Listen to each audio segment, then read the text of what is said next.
Look, so many big stories to get to. Let's go to the front page of The Australian here.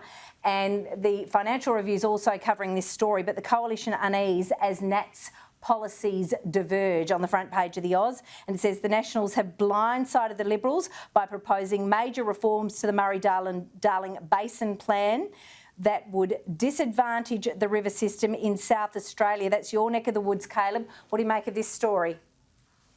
Yes, indeed, and as a completely self-interested South Australian, I'm of course going to stand up for my own state, which I don't think is unreasonable. I mean, what we're talking about here is a game of self-interest, pure and simple. And, you know, we always back the horse named self-interest because we know that that's what people are going to get behind. And I can totally understand why the Nationals, who don't have any representation in SA whatsoever, would want to shore up votes in regional and rural areas in Queensland and New South Wales by trying to increase their water take from the Murray-Darling Basin system. But the consequence of that is that downstream we will run out of water.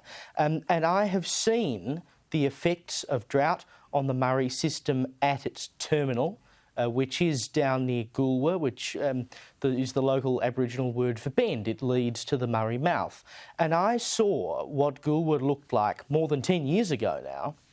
When we had drought, you could quite seriously walk into the middle of the Goolwa Channel and barely get your knees wet. I mean, that's how little water there was left by the end of the Murray system. If you take more water upstream and you stop it flowing down here, it will obviously adversely affect farmers in South Australia. But you could very rarely end up in a situation where the Murray, where it terminates in SA, is completely dry.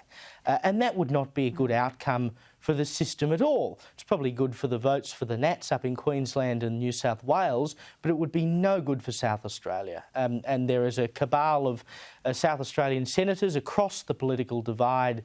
Greens, you've got Rex Patrick, you've got Liberals as well, jumping on board, Labor senators as well, jumping on board to oppose this, as well they should. It is nothing more than shoring up votes. It's not good environmentally, and it's not good for the country as a whole.